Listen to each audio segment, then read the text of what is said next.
Tech Snippets Today with Joseph Raczynski. All right, I'm really looking forward to this. Today we have the founder of Humanity Protocol, Terence Kwok. Welcome aboard. Thanks for having me, Joe. I'm really looking forward to it. So there's a lot to uncap and uncover here. There's so much going on in this space. It's something that's near and dear to my heart. I've been involved in this space since talking about it, I guess, since 2017, but if you can believe it or not. So a little bit of background, and then of course, I really want to hear a little bit about where you have your genesis story around these types of things. But Humanity Protocol is a decentralized, privacy-first digital identity blockchain, which recently launched the Humanity Foundation, an initiative to advance decentralized identity technology to foster global adoption of proof of humanity solutions. There's a number of huge names behind this aside from you, of course, and we'll get into that in a little bit. But Terence, I'd love to hear a little bit more about what led you in this direction, your backstory about where you started all this stuff from. Sure. So I've always been in tech. I started my first company back in 2012. So I dropped out of university and started my first company. It was not in the blockchain space. It was actually in the travel and hospitality space. Ah, Uh, I started a company where we were looking at solving some of the inefficiencies in travel. Okay. Looking at, how roaming fees were super expensive. You were paying 3, 4, 5 US dollars per minute or per gigabyte when using data. And then sort of inefficiency with information. And then, gradually we built a product targeting the hospitality industry, hotels specifically, where we were deploying hardware and software into hotels around the world. So sort of creating this all-in-one smart hotel solution, everything from sort of in-room hardware. So these tablets or smartphones are in the hotels, all the way to property management systems, payments, analytics systems for hotels. Okay.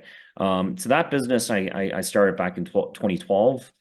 Uh, Worked on it for 7, 8 years, grew it to around 1,000 employees. And we actually had hotel clients in 80 odd countries globally. We were pretty operationally heavy with hardware and software, servicing over 5, 6 thousand hotels around the wow. world. Yeah. Uh, and then, unfortunately, it was a good learning experience because COVID essentially wiped out the business. So that was my first and only ever job. It was quite disheartening to see Sorry to hear it. Yes.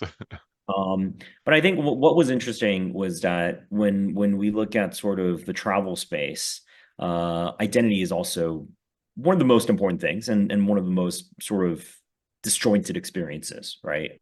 You can check in, forget about, even passports, immigrations, all that sort of stuff. But even when you go to the same hotel 25 times, it's still asking you for your passport, for your credit card, et cetera, et cetera. As of imagine having to open a new Amazon account every single time you wanted to buy something on Amazon.com, right?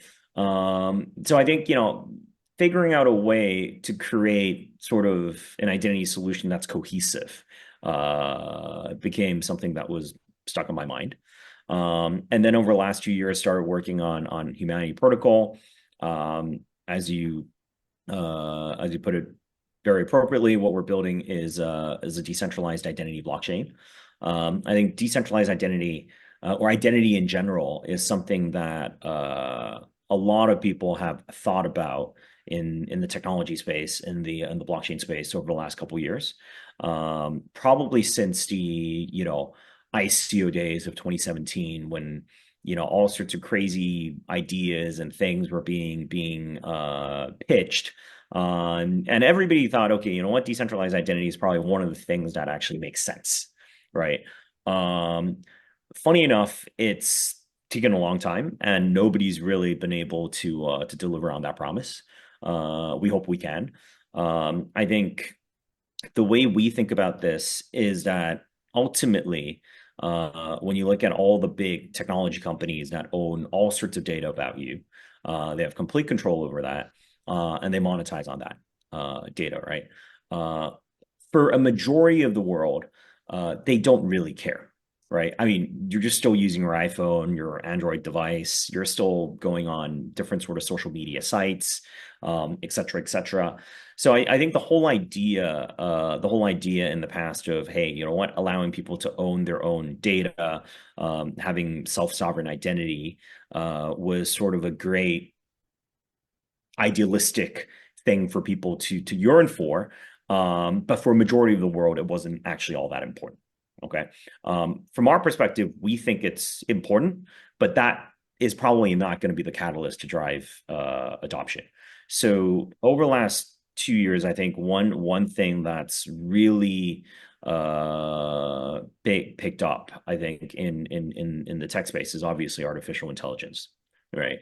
I remember when ChatGPT came out, it was a big sort of aha moment.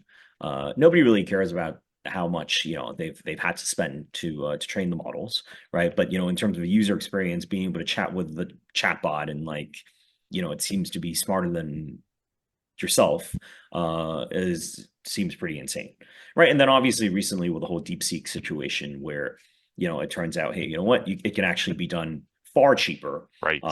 Potentially it can be fully democratized. That is even scarier, right? And so the way we think about identity in this case now is that, hey, you know what, with all of this, with all of these technologies coming out, there are benefits to it. There are obviously benefits, in terms of productivity, in terms of efficiency, doing a lot of things. But I think when it comes to us as human beings, especially in the online digital world, a lot of people probably don't realize it yet, but I think there's going to be a pretty big crisis. Okay. Precisely because, at this point, right now, it's probably unlikely to happen, but give it another 6 to 12 months. You probably, or, viewers here probably wouldn't even know if I'm actually AI generated or not. Right. I mean, yeah, the Sybil resistant stuff. Yeah, that's key. You wouldn't even be able to, this could be fully a deep fake video of Terence speaking, Right. answering any sort of questions that you might have, right? In terms of sort of looking at different sort of social media accounts, Twitter, you look at Instagram, there are now sort of virtual AI influencers. Given another 6 to 12 months, you won't be able to tell whether that's a person or not. Looking at, content, text-based content, it's already impossible to tell. Like, anything that's emails, WhatsApps, or anything that's being written, you really don't know if the person actually did spend that 5 minutes to go write it, or it actually was, 3 seconds from ChatGPT. Right. So we actually think it actually is, it's important to be able to discern whether something or somebody is a human being in the online world. Right. So And so how that's how humanity comes out. Yeah, how is that done? When you talked about like self-sovereign identity, that was the original holy grail of all of this. And now people are talking about the digital identity, talking about soul-bound tokens, they're talking about all these proof of humanity. Where does the rubber meet the road on this? How do we actually get to the point where this is sort of functional for everyday users who are so used to Web 2, but now are on Web 3 and they're like, oh, I got to interact with the blockchain, which we really don't want people to have to think about. We want them to have a seamless experience. How does that actually work in this world now? So I think, in terms of how do we prove that somebody's human, that's going to be consistently evolving. Okay. I think, if just as right now, I think it's, I was reading somewhere that, those CAPTCHAs where you pick your traffic lights or you do your calculus, equations and all that sort of stuff. Machines used to be worse than humans at doing them. Now, I think, bots can solve them with 99% accuracy. Uh, in fact, humans can only do it like 82%, right? Right. So, I think there needs to be, in terms of like sort of proof of humanity, needs to consistently evolve. Um, when it comes to sort of the user experience of self-sovereign identity and engaging with Web3, I think one of the challenges historically is that it's it's it's it's largely sort of products that have been created by engineers And so when it comes to the user experience, that has never been sort of a priority, right? I think now we're seeing different sort of applications on the blockchain that are trying to be more user-centric. I think from our perspective, that's certainly one of the things that we strive for when it comes to allowing people to sign up for Humanity Protocol using just your email address or maybe one of their social media accounts to be able to sign up. And then the way we think about sort of Humanity Protocol, it's really not just about sort of the proof of humanity piece. It's actually proving various attributes about a human being, starting with whether you're a human or not, right? So for us, what we're using is something called verifiable credentials. And the way we're building this whole sort of network is that we have something called identity validators. Okay. And the idea with identity validators is that it goes beyond just proving whether you're a human being or not, but actually some of the other things that you might actually want to prove about yourself.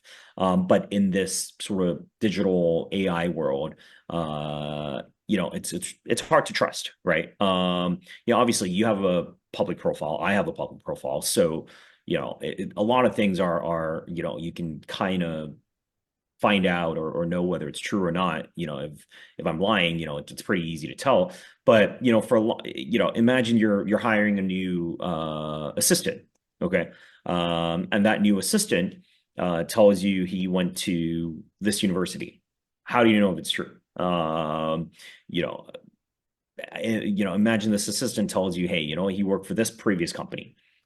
How do you know that's true, right? So what we're actually doing is saying, okay, you know what? We want to start with proving that you are a human being, and then move on to work with different sort of identity validators. Maybe it's a university, maybe it's different sort of companies, maybe it's a financial institution that might want to say, you know what, Joe has a perfect credit score. Or maybe it's a government that actually wants to say, Joe is above the age of 18. Right. Or the university saying that, you know what, he actually did graduate with a bachelor's there and did not flunk out of university. Right. So various things.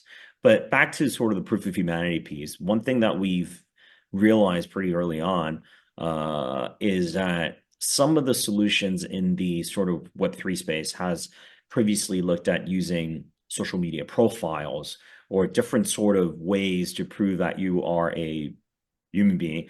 We actually realize that as technology progresses, most of that is probably not going to work. Exactly. That's exactly what I was going to say. I was like, that's at this stage, that's over.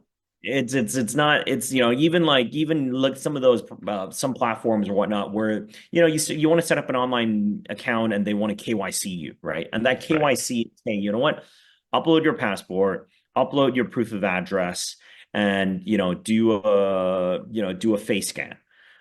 All three of those things right now, it takes no time to create fake versions of, right? And like it's crazy. maybe 6 to 12 months back, a couple years back, it's not impossible, but it's probably more effort than what it's worth to go do that. But now, super easy, right? So what we actually decided to do when it comes to sort of the proof of humanity piece is we're starting with biometrics. So we are, we're rolling out, we will be rolling out very soon a mobile app. An orb? Well, not an orb. I know, I'm just kidding. So we're soon rolling out a mobile app where people can actually scan their palms directly on their smartphone. And then after that, we're going to be rolling out humanity scanners. So these are sort of dedicated proprietary hardware devices where we're scanning people's palms, not their irises. With the scanners, actually, we've already started rolling them out in certain places around the world. In Europe, I think we did a bunch of pop-ups to start signing people up for that. But the whole idea is that, a little bit similar to, the orb with the iris, the palm of every single person is unique, right? It's a little bit similar to like your fingerprint, but like a much bigger surface area. Right. And then the palm, the good thing is there's actually two components to it, right? There's the palm print, which is the sort of surface patterns and creases of your palm. And then there's also the palm veins, which is sort of the patterns of the blood vessels and whatnot underneath the surface of your skin. So we're essentially capturing that information, turning it into a biometric signature, encrypting it, and essentially making sure that everybody who is signing on to a Humanity Protocol can be verified to be a unique person without us necessarily knowing anything else about you.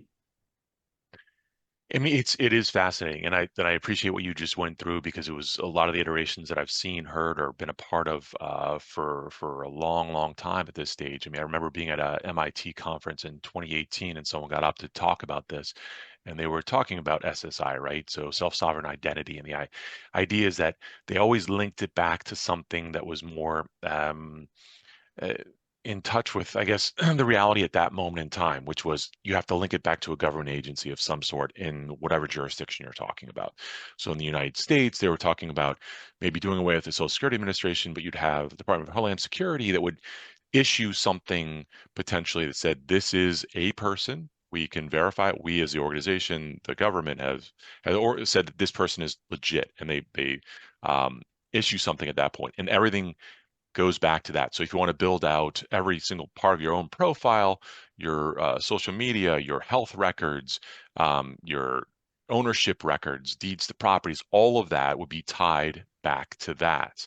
And I do love this idea that you're talking about in terms of some biometrics. And initially, of course, people used fingerprints, but then, of course, government agencies took our fingerprints for different types of things. Even when you travel now in and Sure. outside of the United States, they're taking that sort of information. And now if those are compromised, then you've lost that. And so if your your irises or your palms are compromised, those are even, so you're right. Back to your original point of this stuff will constantly have to evolve, and I think it has to. There's no question about it in order to maintain this. But I guess the next piece, if we are able to solve that, because it's partly infrastructure, partly people buying into it, how do you onboard millions slash billions of people into this? So I think it's interesting, right? The way we think about onboarding is they're specifically to how we're planning to do it. I think there are two things, right? Number one is sort of call it a direct to human sort of approach where we are rolling out these devices. Um, we're rolling out these devices, and then people can scan and onboard themselves and create their ID. Um, but I think beyond sort of potential financial incentives that we might give people for doing that, there needs to be sort of a push factor, right? And what the other push factor becomes, hey, what are some of the use cases when it comes to this, right? And I think if we look at sort of in the Web3 world, uh, specifically in the Web3 world, um, there's a very simple use case of civil resistance with even something airdrops, Yeah. right? Like customer acquisition. And when you have somebody creating, it's so easy to create 20,000 addresses and go farm these airdrops. Companies that are offering these incentives actually have motivation to actually get everybody to come on board to something like Humanity, to ensure that they are actually a unique person, right? So, and then even beyond a use case like that, right? We look at blockchains. At any point in time, the problem is that if it's too easy to actually it's too easy for somebody to create multiple addresses, accounts, and just start spamming networks, right? So down the road, we actually do think the biggest problem with blockchain won't actually be gas fees. It won't even be throughput, TPS, transactions per second. It would actually be, hey, you know what, is there an ability to actually prioritize or even permission transactions, right? I only, an application, as an application, I might only want to allow proven human beings to be able to use this application. Or I might even want to go one step further and say, you know what, I only want addresses that are associated with people who are of a certain nationality or people who are of a certain age to be able to engage with the application, right? And then, but which this brings me back to sort of the whole general sort of Web2 or traditional technology world. Some of these verifications and credentials are also useful in day-to-day life, right? The example I mentioned earlier, how do I actually know for a fact that this person is telling the truth about certain things? How do we know when it comes to employment, when it comes to education, when it comes to medical record, when it comes to credit ratings, when it comes to a lot of different things that apply to people in the real world?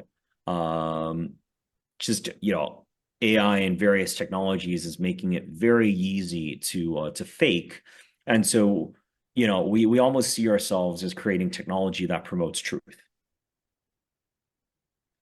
Yeah, so I mean, it's fantastic. The idea, I love the concept. I'm still just at this stage, I'm grappling with all these types of things of, like you talked about, universities or insurance companies or um, any organization will have to eventually buy into a system, and there'll probably be multiple systems out there that will help provide this connection. Like, let's say it's MIT, and MIT is like, all right, now every single graduate we ever had in undergrad or grad or whatever the case is will be issued a token saying that they actually graduated. And we need to connect this to the particular blockchain. That's the other thing, right? So you have multiple blockchains out there. So So, everyone has, for us, just to interrupt, sorry, yeah, because the way we think about it is that in that use case, we are actually already engaging with some universities, and we will be launching some pilot programs very soon, where precisely what you just said is going to happen. But the idea is that that credential, once issued by the university, because for us, Humanity Protocol, we are a blockchain ourselves, but we are actually a cross-chain ecosystem where we're plugged into other blockchains. So the idea is that, potentially MIT could issue a credential on Humanity Protocol, but it's not really just on Humanity Protocol. The idea is that even if you're using Solana, or even if you're using Ethereum, or you're using some other blockchain, you could carry that credential over to also prove that, hey, you know what? I am somebody who graduated from MIT. yeah, no, and that makes a lot of sense. I feel like there has to be some sort of major push by someone with a significant sway. It could be like whether you like him or you don't, Elon Musk, or like a Frank McCourt, who leads Project Liberty, who potentially may buy TikTok at some point. We'll see if Yeah. that comes to fruition, right? So, um, or some government agency around, whatever, it could be some in whatever I think jurisdiction it might be. the way we think about this is that what you mentioned earlier back in 2018 in terms of like tying into government agency and some of these things, we actually think, we see ourselves almost as a movement that is uh, a grassroots version of that, right? Right. We're creating a network, and then we want to start by proving that people are people, but then we want to bring on different sort of identity validators. There and I can share with you like I don't know when this interview is going to come out, but we have some really exciting announcements over the next week or two where we do have entities that are coming on as identity Oh, great. validators to credentials on Humanity Protocol for various things, right? To prove various things about a person. And then these are sort of the push factors for people to onboard, right? To be able to prove that I went to school here. I might want to prove some other things, right? I want to prove that I'm a diamond member in a hotel chain, right? Different sort of things that can then sort of augment from there.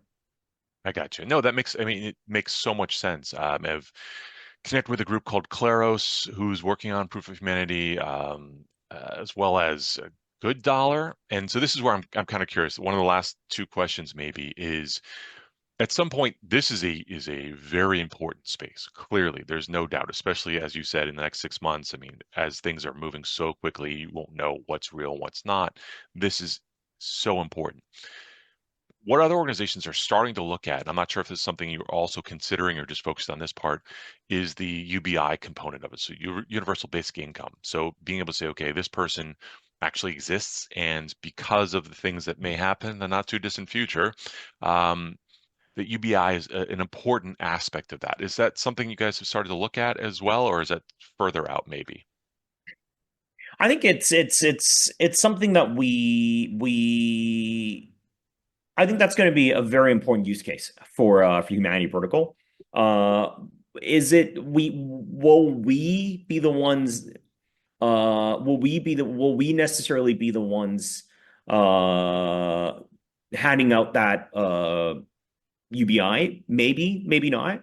But the way we see ourselves is that, it's if you actually sign on, you prove that you're human, you actually start accumulating different sort of credentials. It actually might become a situation where, Yat actually has a term called universal basic equity. So the whole idea is that different sort of companies, different sort of players in whether it's in the Web3 space or Web2 space, they actually might want to be handing out incentives and handing out rewards to various people based on the credentials that they have, right? It's a pretty basic thing if I simply say, hey, you know what? I'm a human being, so give me some money, right? Right. But it might be, okay, you know what? I'm a human being. On top of that, I went to school here, or I'm X and Y, Z educated, and I have these sort of experiences. There might be somebody who actually says, you know what? I want to go find all of these people and go incentivize them, give them something so that, they can do something for me, Right. potentially. Yeah. Right. So from our perspective, we want to be an enabler for that. Will we necessarily be the ones blindly handing out money to all our users? There is sort of a, call it, even for us, there is an incentive component in the beginning or an airdrop component when it comes to bringing on people. But we don't necessarily see this entirely as just as a UBI play. Okay. No, very good. I appreciate that. Okay, so last question that I'm kind of curious about. I know it's not easy to say, but if you're looking a year out, maybe 2 years out, what does this space look like? Where do you think we're at? I can't even figure out what the space looks like in 2 weeks, right? I mean, this world, whether for good or for bad, is very volatile. So I have no idea. I all I would simply say is that at least in terms of what we're trying to build, I think there is the way I think about it is that there's what I know for a fact is that technology is going to advance more and more rapidly. What I also know is that it's going to be harder. There are good people in this world where they can use AI for good. And then there's also bad people who will always use technology for bad. And so from our perspective, there's going to be a bigger and bigger need for figuring out truth, bigger and bigger need for handling, creating these credentials, proving various things about people, especially in the online world. More and more people are spending time online, right? And so, for us, it's almost a race against time to get this out to as many people as possible, and that's what we're focused on. Okay, that makes a lot of sense. I think my vision, just for the record, because I think it's kind of going to be fun to look back at, who knows, in 3 or 4 years, is that organizations like yourself will come up with these products and services, and jurisdictions or countries around the world, whether it be a state or a sovereign nation, will buy into them. And I think for a while they're going to be sort of a hybrid between Web 2 and Web 3. And then at some point in time, when people are much more comfortable in the process of onboarding people on their own wallets, um, such that people are like, oh, I get it, and it's redundant, and I don't have to worry about knowing my private key, all this stuff. That's when it'll sort of switch over. And yeah, I do think there's going to be a moment, and maybe I don't know if it's going to be this year, maybe it's next year. Hard to say. Obviously the U.S. administration is pretty friendly to crypto. Now, This right, so like it might just happen overnight. You never really know, right? But I think for us, whether that moment happens, tomorrow or a little bit further down the future, we think this is important. awesome. I totally agree. Terence, thank you so much for your time that I really appreciate it. So thank you so much. Tech Snippets Today with Joseph Raczynski.